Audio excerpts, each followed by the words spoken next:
ابو بکر پہلے نمبر پر آئے، کہتے ہیں یہ بھی زبردستی آئے۔ حضرت ابو بکر و عمر ریاض الجنت میں روضہ رسول میں ان کی تدفین ہے، کہتے ہیں یہ بھی زبردستی آئے۔ تو حضرت حیدری شہید رحمت اللہ علیہ اپنے جلالی انداز میں فرمایا کرتے تھے کہ اگر کعبۃ اللہ کے مصلی پر اہل سنت امام زبردستی آیا ہے، اگر مسجد نبوی کے مصلی پر اہل سنت امام زبردستی آیا ہے، اگر حضرت ابو بکر پہلے نمبر پر زبردستی آئے ہیں، اگر ابو بکر و عمر نبی کے روضے میں زبردستی آئے ہیں، تو کل جنت میں بھی زبردستی جائیں گے۔ والمرسلین وعلى آلہ وأصحابہ الطیبین الطاہرین، لا سیما علی الخلفاء الراشدین المہدیین، ولعنۃ اللہ علی اعدائہم الرافضین الکافرین المرتدین۔ اما بعد فاعوذ باللہ من الشیطان الرجیم، بسم اللہ الرحمن الرحیم۔ یا ایہا الذین آمنوا لا تقدموا بین یدی اللہ ورسولہ واتقوا اللہ، ان اللہ سمیع علیم۔ صدق اللہ العظیم۔ درود پاک۔ اللہم صلی علی محمد وعلی آل محمد کما صلیت علی ابراہیم وعلی آل ابراہیم انکا حمید مجید۔ اللہم بارک علی محمد وعلی آل محمد کما بارکت علی ابراہیم وعلی آل ابراہیم انکا حمید مجید۔ برادران اسلام، قابل صد احترام، عزیز دوستو، بزرگوں، بھائیوں، قرآن مقدس کی بابرکت محفل اللہ تعالیٰ کے فضل و کرم سے رمضان المبارک کے بابرکت مہینے میں دعا ہے کہ اللہ تعالیٰ اپنی بارگاہ میں قبول فرمائے، اور جس برادر محترم بھائی تصور صاحب نے بھائی تصور صاحب کے گھر میں تراویح کی صورت میں قرآن مجید مکمل کیا، اللہ تعالیٰ ان کی محنت کو، ان کے پڑھنے کو، ان کی تراویح کو اپنی بارگاہ میں قبول فرمائے، اور جس جماعت نے نماز کی حالت میں اللہ تعالیٰ کا پورا کلام یاد سنا ہے، اللہ تعالیٰ ان کے سننے کو اپنی بارگاہ میں قبول فرمائے۔ یہ مہینہ برکتوں والا مہینہ، رحمتوں والا مہینہ ہے، اور اس مہینے میں اللہ تعالیٰ نے محنت تھوڑی، مزدوری تھوڑی اور اجر بہت دیا ہے۔ آپ تھوڑی محنت کریں، بہت بڑا اجر ملے گا۔ آپ نفل پڑھیں، فرض کا ثواب مل جائے گا، فرض پڑھیں 70 فرضوں کا ثواب ملے گا۔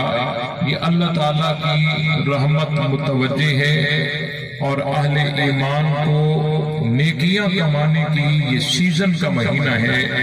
اللہ تعالیٰ ہم کو اخلاص کے ساتھ ہم سب کو نیک اعمال میں اضافے کرنے کی توفیق بخشے۔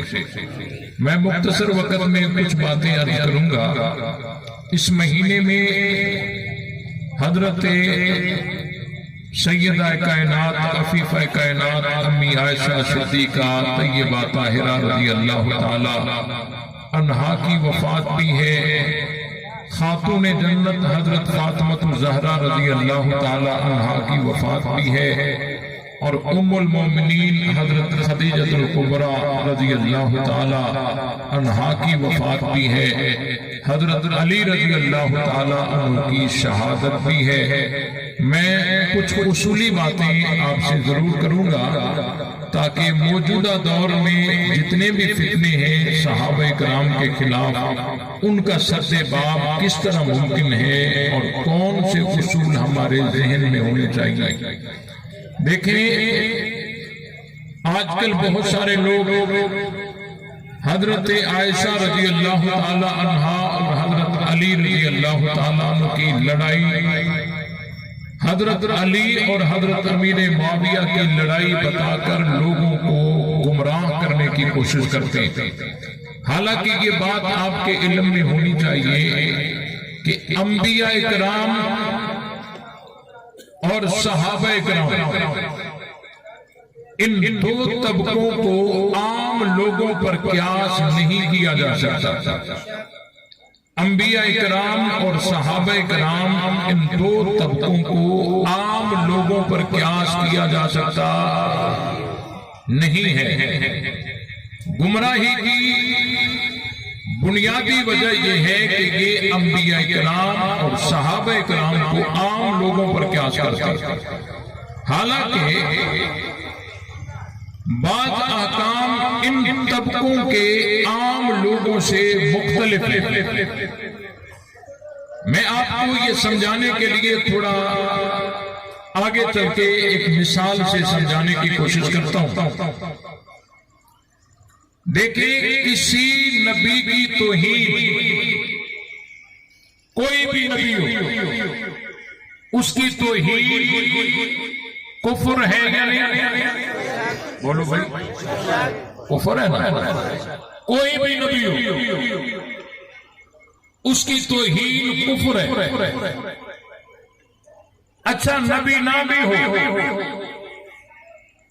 ویسے عام آدمی کی داڑھی کو پکڑ کر نوچنا یہ تو ویسے گناہ ہے۔ بڑا بھائی وہ تو باپ کی جگہ ہوتا ہے، اس کی داڑھی کو پکڑنا یہ تو ویسے سخت گناہ ہے۔ لیکن یہ سارے کام حضرت موسیٰ علیہ السلام کر رہے ہیں، اور یہی کام اگر کوئی اور کرتا تو کفر تھا،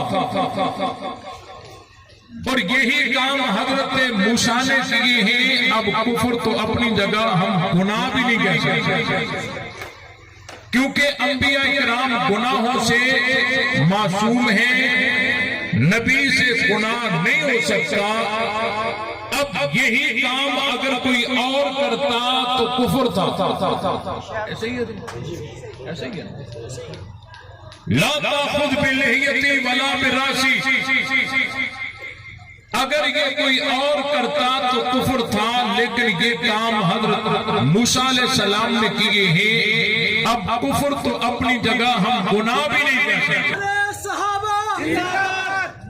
ایک ہی کام اگر ایک آدمی کرے تو قابل تعریف ہوتا ہے، وہی کام اگر کوئی دوسرا کرے تو قابل تنقید ہو جاتا ہے۔ کام وہی ہے۔ آواز آ رہی ہے آخر تک؟ ایک ہی کام اگر ایک آدمی کرے تو قابل تعریف ہوتا ہے، اور وہی کام اگر کوئی دوسرا کرے تو قابل تنقید ہو جاتا ہے۔ اس کی مثال آپ سمجھیے۔ میں آپ کے شہر شہزاد پور میں آیا، ایک اجنبی آدمی نے مجھے دور سے دیکھتے ہوئے مجھے سلام کیا، مولوی صاحب السلام علیکم۔ میں نے اس کو سلام کا جواب دیا۔ اس کے سلام کرنے سے میرا دل خوش ہوگا یا نہیں ہوگا؟ قریب اگرچہ وہ نہیں آیا، ہاتھ اس نے نہیں ملایا، دور دور سے سلام کیا، جانتا میں اس کو نہیں تھا، ہو سکتا ہے وہ مجھے جانتا ہو۔ سلام کیا چلا گیا، اس کے سلام سے مجھے دل میں راحت ملے گی یا نہیں ملے گی؟ دل کو سکون ملے گا یا نہیں ملے گا؟ خوشی پہنچے گی یا نہیں پہنچے گی؟ 2 قدم میں آگے بڑھا تو آگے سے میرا شاگرد مجھے نظر آیا، اور اس نے بھی وہی کام کیا جو اجنبی آدمی نے کیا تھا۔ دور سے دیکھ کر مجھے کہنے لگا مولوی صاحب السلام علیکم، یوں کر کے وہ بھی چلا گیا، قریب وہ بھی نہیں آیا، قریب یہ بھی نہیں آیا۔ مسافہ اس نے بھی نہیں کیا، مسافہ اس نے بھی نہیں کیا، اس نے بھی سلام کیا، اس نے بھی سلام کیا، وہ بھی سلام کر کے چلا گیا، یہ بھی سلام کر کے چلا گیا۔ اب مجھے بتاؤ، اب بھی میرے دل کو خوشی پہنچے گی؟ اب تکلیف آئے گی، اب دل میں دکھ ہوگا، اب دل میں ایک غم آئے گا۔ کام تو وہی ہے، عمل تو وہی ہے، اس نے بھی سلام کیا، اس نے بھی سلام کیا، اس نے بھی مسافہ نہیں کیا، اس نے بھی مسافہ نہیں کیا۔ اجنبی آدمی کے سلام نے دل میں خوشی پیدا کر دی، اور شاگرد کے سلام نے دل میں دکھ پیدا کر دیا۔ بھئی کام تو ایک ہی ہے، ایک آدمی کرے تو قابل تعریف ہوتا ہے، وہی کام اگر کوئی دوسرا کرے تو قابل تنقید ہو جاتا ہے۔ بھئی شاگرد کے سلام سے دکھ کیوں ہوا؟ کیونکہ شاگرد کے ساتھ جو میرا تعلق تھا، اس تعلق کا تقاضا یہ تھا کہ وہ میرے قریب آتا، مجھ سے مسافہ کرتا، مجھ سے کھانے کا پوچھتا، چائے کا پوچھتا، لیکن اس نے یہ کام نہیں کیا، تو اس کے سلام سے بھی مجھے دکھ پہنچے گا، تکلیف پہنچے گی۔ ایک ہی کام اگر کوئی ایک کرتا ہے تو قابل تعریف ہے، کوئی دوسرا کرتا ہے تو قابل تنقید ہے، اور جس کا میرے ساتھ تعلق ہے اس کا معاملہ عام آدمی کی طرح نہیں ہے، اور جن کو تعلق صحابیت مل گیا ان کا معاملہ عام لوگوں کی طرح کیسے ہو سکتا ہے؟ یہ بات سمجھ آئی کہ نہیں آئی؟ جس کا تعلق میرے ساتھ ہے اس کا معاملہ عام لوگوں کی طرح نہیں ہے، اور جن کو تعلق صحابیت مل جائے اس کا معاملہ عام لوگوں کی طرح کیسے ہوگا؟ اس لیے انبیاء اکرام اور صحابہ اکرام ان کو عام لوگوں پر قیاس کیا جا سکتا۔ آپ کہیں گے جی آپ نے صحابہ کو نبیوں کے ساتھ قیاس کیوں کیا؟ اس بات کو سمجھیے، یہ صرف میں نے نہیں کیا، اللہ تعالیٰ کا ان 2 طبقوں کے بارے میں رویہ ایک جیسا ہے۔ اللہ تعالیٰ کا معاملہ انبیاء اکرام اور صحابہ اکرام کے ساتھ ایک جیسا رویہ ہے۔ اللہ نے ان کو رکھا بھی مشترک ہے، ان دونوں کے دشمن بھی مشترک ہیں، ان دونوں کے دوست بھی مشترک ہیں، اللہ نے ان کو رکھا بھی مشترک ہے۔ بس ایک دفعہ اللہ نے حضور کو معراج پہ اکیلا بلا کے اور دنیا کے سامنے واضح کیا کہ کائنات میں کوئی محمد عربی کے برابر نہیں ہو سکتا، وگرنہ نبی کو صحابہ کے بغیر آج بھی نہیں رکھا ہے۔ جہاں نبی ہے وہاں صحابی ہے، اگر نبی بدر میں ہے صحابہ ساتھ ہیں، نبی عہد میں ہے صحابہ ساتھ ہیں، نبی تبوک میں ہے صحابہ ساتھ ہیں، نبی اگر غار میں ہے صحابہ ساتھ ہیں، نبی مزار میں ہے تو صحابہ ساتھ ہیں۔ ہے یا نہیں؟ اللہ تعالیٰ نے قرآن مجید میں فرمایا یا ایھا الذین آمنوا ان اللہ وملائکتہ یصلون علی النبی یا ایھا الذین آمنوا صلوا علیہ وسلموا تسلیما۔ ان اللہ وملائکتہ یصلون علی النبی، کہ بے شک اللہ تعالیٰ اور اس کے ملائکہ یہ دونوں نبی پہ صلات بھیجتے رہتے ہیں. نبی پہ صلات اللہ بھی بھیجتا ہے, نبی پہ صلات ملائکہ بھی بھیجتے ہیں. اللہ نے قرآن مجید میں دوسری جگہ فرمایا هو الذی یصلی علیکم وملائکتہ, وہی اللہ ہے جو تمہارے اوپر صلات بھیجتا ہے اور اس کے ملائکہ بھی.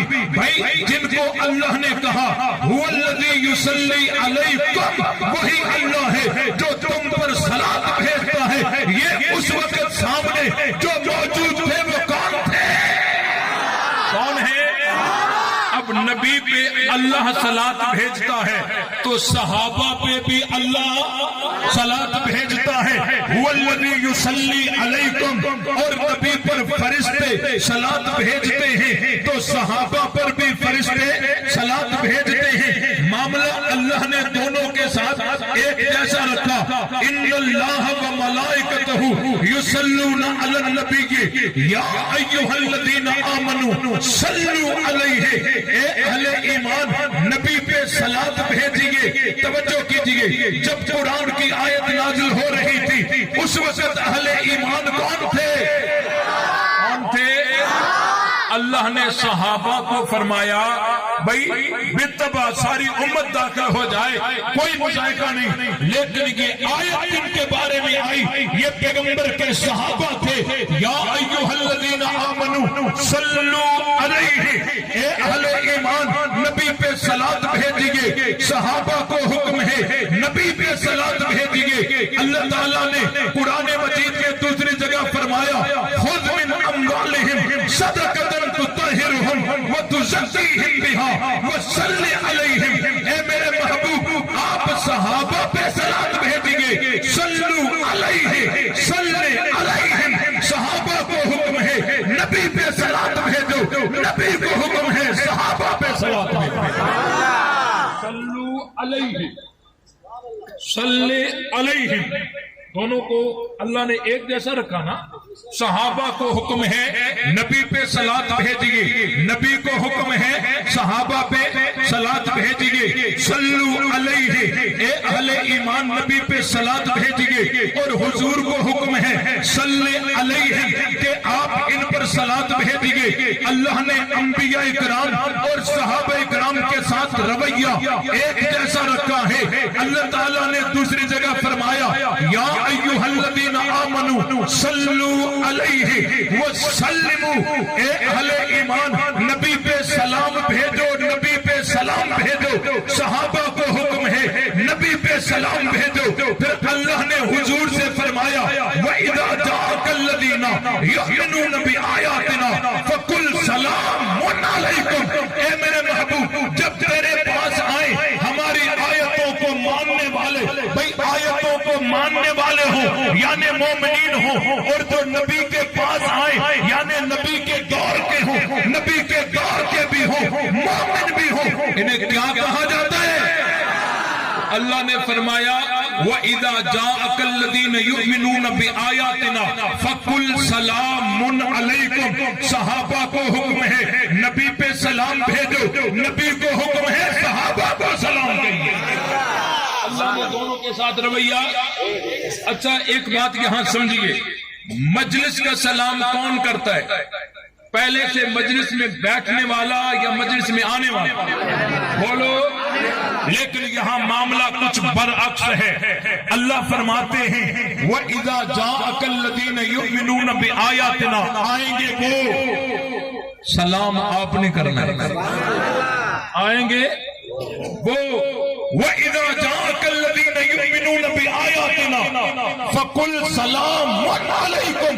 آئیں گے وہ, سلام آپ نے کہنا ہے.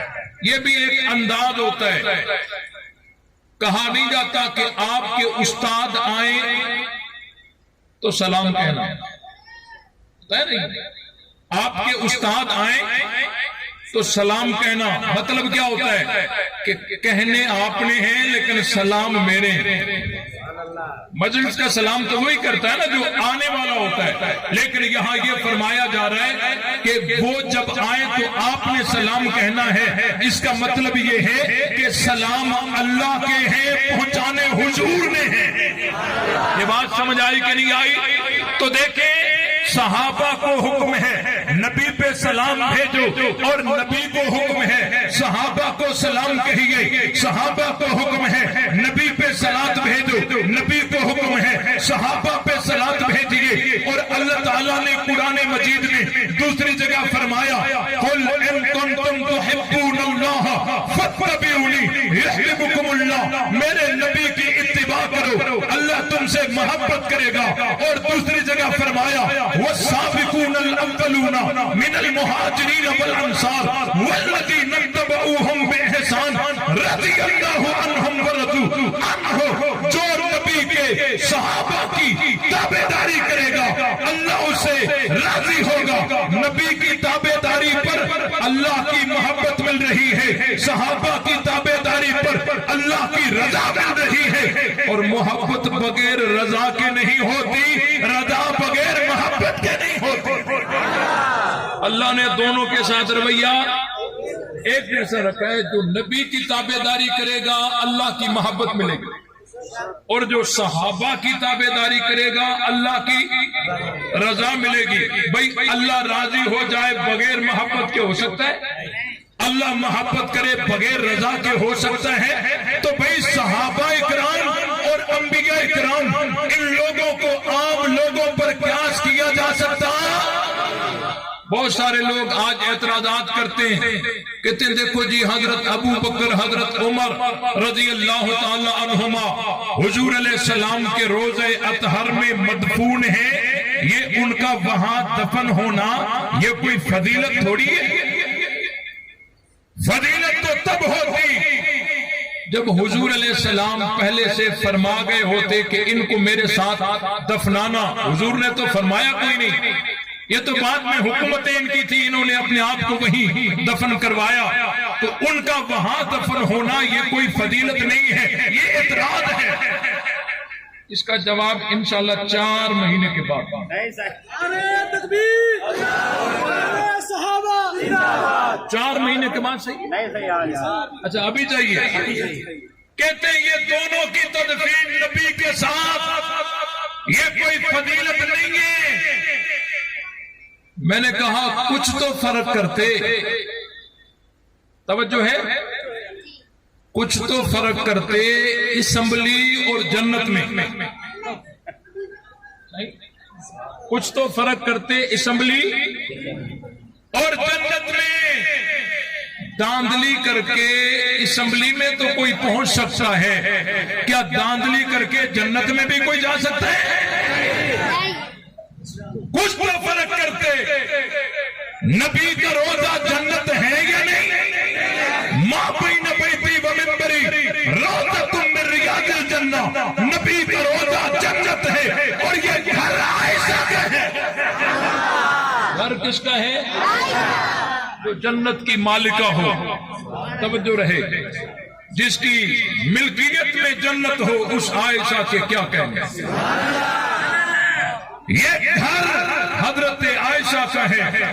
میں نے کہا اسمبلی میں تو داندلی کر کے کوئی پہنچ سکتا ہے، کیا جنت میں بھی کوئی داندلی کر کے پہنچ سکتا ہے؟ یہ وہی کہہ سکتے ہیں جو قرآن کے علم سے جاہل ہیں. اللہ تعالیٰ نے قرآن مجید میں فرمایا لَإِن لَّمْ يَنْتَهِ الْمُنَافِقُونَ وَالَّذِينَ فِي قُلُوبِهِمْ مَرَضٌ وَالْمُرْجِفُونَ فِي الْمَدِينَةِ لَنُغْرِيَنَّكَ بِهِمْ ثُمَّ لَا يُجَاوِرُونَكَ فِيهَا إِلَّا قَلِيلًا مَلْعُونِينَ أَيْنَمَا ثُقِفُوا أُخِذُوا وَقُتِلُوا تَقْتِيلًا. اللہ نے فرمایا یہ منافقین اگر اپنے نفاق سے باز نہیں آئے اور اپنی حرکتوں سے باز نہیں آئے تو اے میرے محبوب ہم آپ کو ان منافقین پر ایسا مسلط کریں گے کہ منافق آپ کے پڑوس میں زیادہ دیر رہ نہیں سکیں گے مگر تھوڑا. یہ جو قلیلہ کی مدت ہے نا، یہ حضور کی حیات طیبہ تک اس مدت کا پورا ہونا ضروری ہے، وگرنہ پھر پڑوس کا کیا مطلب؟ منافق مدینے میں رہ نہیں سکتے۔ ہاں چھپ چھپا کے کہیں حدود میں آ گئے تو یہ لعنتی، میں اپنی طرف سے لعنتی نہیں کہہ رہا، قرآن میں لکھا ہے ملعونین، لعنتی جہاں پائے جائیں گے ان کو پکڑا جائے گا، مارا جائے گا، بھگایا جائے گا۔ منافق مدینے میں رہ نہیں سکتا۔ بھئی قرآن لا شک ہے یا نہیں؟ لا ریب ہے یا نہیں؟ قرآن کا ہر فیصلہ صحیح ہے یا نہیں؟ تو قرآن کہتا ہے منافق مدینے میں رہ نہیں سکتا۔ ہاں چھپ چھپا کے اگر حدود مدینہ میں آ جائے، وہ بھی اس وقت تک جب تک نظر آ گیا، نظر آ جانے کے بعد اس کو مارا جائے گا، بھگایا جائے گا۔ منافق مدینے میں رہ نہیں سکتا۔ لیکن اللہ نے جن کو مدینے میں رہایا اور ایسا رہایا کہ چھپ چھپا کے نہیں، حکمران بنا کے رہا، چھپ چھپا کے نہیں، حکمران بنا کے رہایا کہ کل کوئی یوں نہ کہہ سکے کہ ہمیں پتہ ہی نہیں تھا کہ وہ یوں رہتے تھے۔ جب حکمران بنایا اب تو سب کے سامنے اللہ نے جن کو مدینے میں رہایا، ایسا رہایا چھپ چھپا کے نہیں، حکمران بنا کے رہایا اور ایسا رہایا کہ اس وقت سے جو مدینے میں ہے آج تک مدینے میں، صرف مدینے میں نہیں مسجد نبوی میں ہے، صرف مسجد نبوی میں نہیں ریاض الجنت میں ہے، ابو بکر بھی ہے اور عمر بھی ہے رضی اللہ تعالی عنہما۔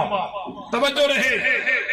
تو یہ تو قرآن کا فیصلہ ہے، یہ اعتراض وہی کر سکتا ہے جو قرآن سے جاہل ہو۔ حضرت حیدری شہید رحمت اللہ علیہ ایک سوال اٹھایا کرتے تھے، فرماتے تھے کہ کعبۃ اللہ کے مصلی پر اس وقت سے لے کر آج تک جتنے بھی پیش امام آئے وہ سارے کے سارے اہل سنت آئے، تمہارا پیش امام کیوں نہیں آیا؟ مسجد نبوی کا جو مصلی ہے اس مصلی پر اس وقت سے لے کر آج تک جتنے بھی پیش امام آئے سب اہل سنت ہیں، تمہارا پیش امام کیوں نہیں آیا؟ نہ تمہارا پیش امام اس مصلی پہ آیا، نہ تمہارا مؤذن آیا۔ یہ ہمیشہ یہی لوگوں کو دھوکہ دیتا نا کہ جی دیکھو دو آدمی جو لڑ پڑے تو ایک ضرور غلط ہوگا نا، لیکن اس طرف توجہ نہیں کرتے کہ جب دو اذانیں آ رہی ہوں تو ایک ضرور غلط ہوگی نا۔ وہاں بھی تو توجہ ہونی چاہیے نا کہ جب دو اذانیں آ رہی ہوں تو ایک ضرور غلط ہوگی نا۔ تو حضرت یہ سوال اٹھایا کرتے تھے کہ کعبۃ اللہ کے مصلی پر تمہارا پیش امام کیوں نہیں آیا؟ تو پتہ یہ جواب کیا دیتے تھے، ابھی تک دیتے ہیں، کہتے ہیں دیکھو جی کعبۃ اللہ کے مصلی پر اہل سنت پیش امام یہ زبردستی آئے، مسجد نبوی کے مصلی پر اہل سنت امام کہتے ہیں یہ بھی زبردستی آئے۔ حضرت ابو بکر پہلے نمبر پر آئے، کہتے ہیں یہ بھی زبردستی آئے۔ حضرت ابو بکر و عمر ریاض الجنت میں روضہ رسول میں ان کی تدفین، کہتے ہیں یہ بھی زبردستی آئے۔ تو حضرت حیدری شہید رحمت اللہ علیہ اپنے جلالی انداز میں فرمایا کرتے تھے کہ اگر کعبۃ اللہ کے مصلی پر اہل سنت امام زبردستی آیا ہے، اگر مسجد نبوی کے مصلی پر اہل سنت امام زبردستی آیا ہے، اگر حضرت ابو بکر پہلے نمبر پر زبردستی آئے ہیں، اگر ابو بکر عمر نبی کے روضے میں زبردستی آئے ہیں تو کل جنت میں بھی زبردستی جائیں گے۔ جنت میں زبردستی کیسے کہتے ہیں؟ جیسے ریاض الجنت میں، جیسے ریاض الجنت۔ ہمارے لوگ دیکھیں نا آج کل بہت سارے فتنے ابھرے ہوئے، ہاں جی صحابہ کا ایمان ثابت کرو، یہ کرو وہ کرو، اور ہمارے لوگ ان کے ساتھ الجھ جاتے ہیں، بحث میں لگ جاتے ہیں۔ دیکھو ہر کسی کو ایک جیسا جواب نہیں دیا جاتا، اس کی لوکیشن دیکھی جائے گی، جیسی لوکیشن ہوگی ویسا جواب ہوگا. ہر کسی کے ساتھ ایک جیسی بات نہیں ہوتی. ایک آدمی دفتر میں بیٹھ کر کہتا ہے پانی دو. اس کو پانی آپ کس چیز میں دو گے؟ گلاس میں دو گے نا. ایک آدمی لیٹرین سے اندر سے آواز دیتا ہے پانی دو. اس کو پانی کس چیز میں دو گے؟ بولو بھائی. ایک آدمی غسل خانے سے اندر سے آواز دیتا ہے پانی دو. اس کو پانی کس چیز میں دو گے؟ بالٹی میں دو گے. اگر آپ یہ لحاظ نہیں کرو گے نا تو مسئلہ حل نہیں ہوگا. اگر آپ لیٹرین والے کو بھی گلاس میں پانی دیں گے تو مسئلہ حل ہوگا. مسئلہ حل ہوگا. بھائی ہر کسی کو ایک جیسا جواب نہیں دیا جاتا. لوکیشن دیکھی جاتی ہے. جیسی لوکیشن ہوگی ویسا جواب ہوگا. اور میں کہا کرتا ہوں کہ جب آپ کے کان تک آواز پہنچے نا پانی دو، جلدی میں گلاس نہ بھرا کرو. پہلے دیکھا کرو یہ دفتر والا ہے یا لیٹرین والا ہے.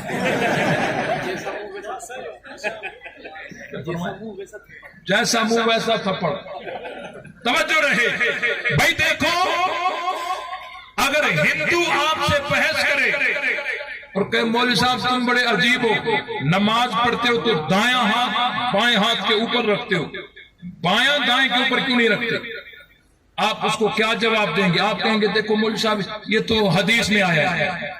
وہ کہے گا میں تو ہندو ہوں حدیث نہیں مانتا. جی یہ تو بخاری میں آیا ہے. کہتے ہیں میں تو ہندو ہوں بخاری نہیں مانتا.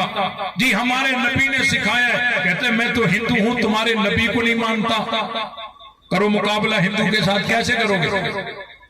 تو یہ طریقہ آپ کا جواب دینے کا ہندو کو غلط تھا کہ بخاری میں ہے حدیث میں ہے ہمارے نبی نے سکھایا ہے. آپ نے اس کو دفتر والا سمجھا ہوا تھا حالانکہ وہ تو لیٹرین والا تھا.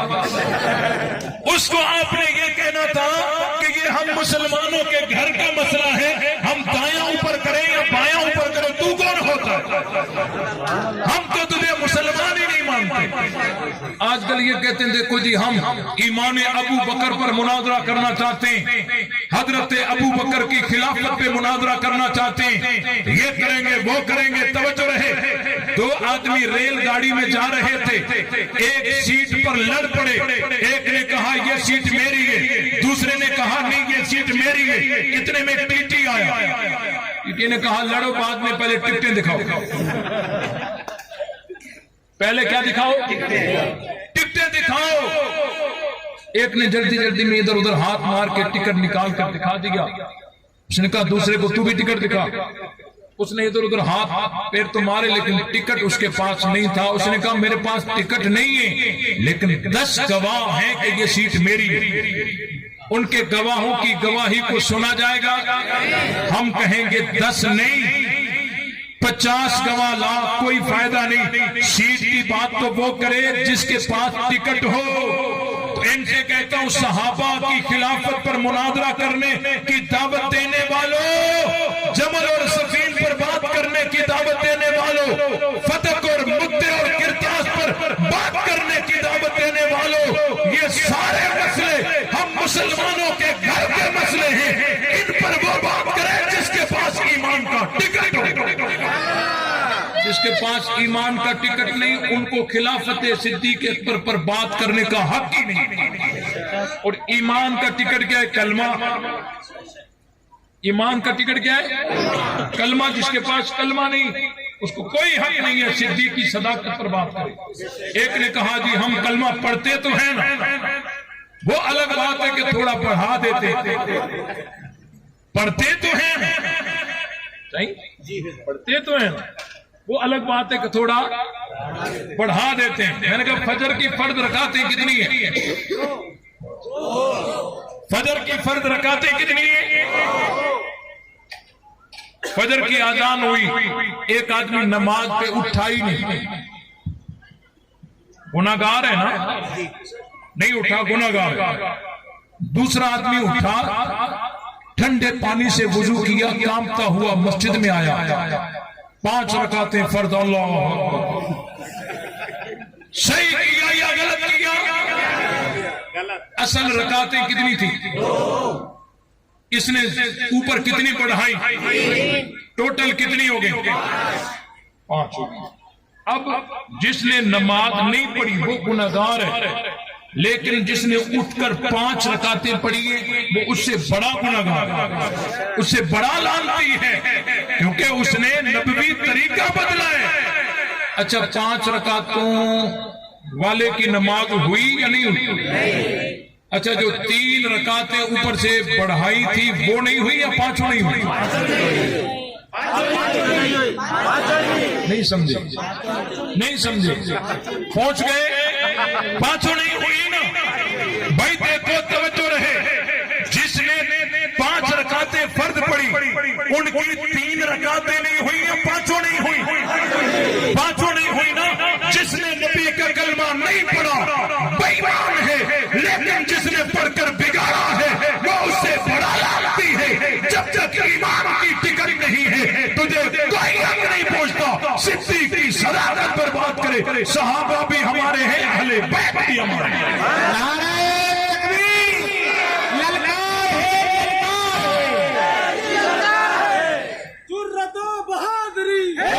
توجہ رہے، حیدری ہونا تو دور کی بات ہے، ہم تو تجھے مسلمان ہی نہیں مانتے۔ حیدری ہونا تو دور کی بات ہے، ہم تو تجھے مسلمان ہی نہیں مانتے۔ اور توجہ رہے، نام حضرت علی کا لیتے ہو، میں ایک جملہ کہنے لگا ہوں، علی سارے کا سارا قبول، علی پورے کا پورا قبول ہے یا نہیں؟ اور یہ جملہ اہل سنت ہی کہہ سکتے ہیں۔ اس جملہ کہنے کے لیے اہل سنت کا ہونا لازمی ہے، وگرنہ اور کوئی یہ جملہ کہہ سکتا؟ حضرت علی کو صفین میں لڑتا ہوا تو بتاتے ہو، صدیق اکبر کے ہاتھ پر بیعت کرتا ہوا کیوں نہیں بتاتے؟ حضرت علی کو نبی سے بیٹی نکاح میں لیتا ہوا تو بتاتے ہو، لیکن حضرت علی کو اپنی بیٹی عمر کو دیتا ہوا کیوں نہیں بتاتے؟ علی سارے کا سارا قبول، علی پورے کا پورا قبول۔ حضرت علی رضی اللہ تعالیٰ عنہ جب بیعت لے رہے تھے، علی اس وقت بھی حق پر تھے، تو جب علی بیعت کر رہے تھے علی اس وقت بھی تو حق پر تھے۔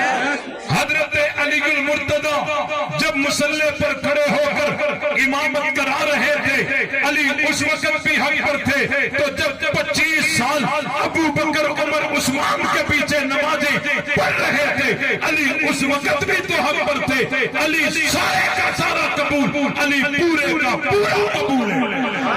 اور الحمدللہ صحابہ بھی ہمارے، اہل بیت بھی ہمارے ہیں۔ اگر علی سارے کا سارا ماننا ہے اور پورے کا پورا ماننا ہے تو تمہیں سنی ہونا پڑے گا، اہل سنت ہونا پڑے گا، وگرنہ کوئی علی والا ہو سکتا نہیں ہے جب تک وہ اہل سنت نہیں ہے۔ اس لیے تمام ساتھی صحابہ اہل بیت کی محبت کو عام کرو گے، دشمنان صحابہ سے بائیکاٹ کرو گے، اور جرت اور غیرت کے ساتھ چوکوں چوراہوں پہ ہم یہ کہتے رہیں گے، نبی سے کلمہ سیکھنے والے کون؟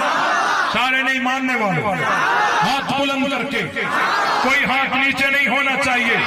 پورے شہر کے در و دیوار تک تیری آواز کو پہنچنا چاہیے۔ جرت اور غیرت کے ساتھ جواب دیجئے، نبی سے کلمہ سیکھنے والے کون؟ نبی سے اذان سیکھنے والے کون؟ نبی سے قرآن سیکھنے والے کون؟ نبی بدر میں تو ساتھ کون؟ نبی عہد میں تو ساتھ کون؟ نبی حنین میں تو ساتھ کون؟ نبی احزاب میں تو ساتھ کون؟ نبی عرفات میں تو ساتھ کون؟ نبی مینا میں تو ساتھ کون؟ نبی مکے میں تو ساتھ کون؟ نبی مدینے میں تو ساتھ کون؟ نبی سفر میں تو ساتھ کون؟ نبی حجر میں تو ساتھ کون؟ نبی ہجرت میں تو ساتھ کون؟ نبی غار میں تو ساتھ کون؟ نبی مزار میں تو ساتھ کون؟ نبی قرآن میں تو ساتھ کون؟ تو مصطفیٰ کے مرید کون؟ مصطفیٰ کے پروانے کون؟ مصطفیٰ کے عاشق کون؟ مصطفیٰ کے جان نثار کون؟ مصطفیٰ کے تابع دار کون؟ مصطفیٰ کے نوکر کون؟ تو ہم نوکر کس کس کے، ہم مرید کس کے، ہم پروانے کس کے، ہم عاشق کس کے، ہم جان نثار کس کے، ہم تابعدار کس کے، ہم سپاہی کس کے؟ بات جو صدیق کا نہیں وہ ہمارا، جو فاروق کا نہیں وہ ہمارا، جو عثمان کا نہیں وہ ہمارا، جو علی کا نہیں وہ ہمارا، جو معاویہ کا نہیں وہ ہمارا نہیں ہے۔ لے شوق سے نام صحابہ کا، کر چرچا عام صحابہ کا، گر طلب ہے تجھ کو جنت کی تو پلہ تھام صحابہ کا، حق بات پر کرتی ہے تو کٹ جائے زباں میری، اظہار تو کر دے گا جو ٹپکے گا لہو میرا، فنا اللہ کی تہ میں بقا کا راز مجھ میں رہے، جسے مرنا نہیں آتا اسے جینا نہیں آتا۔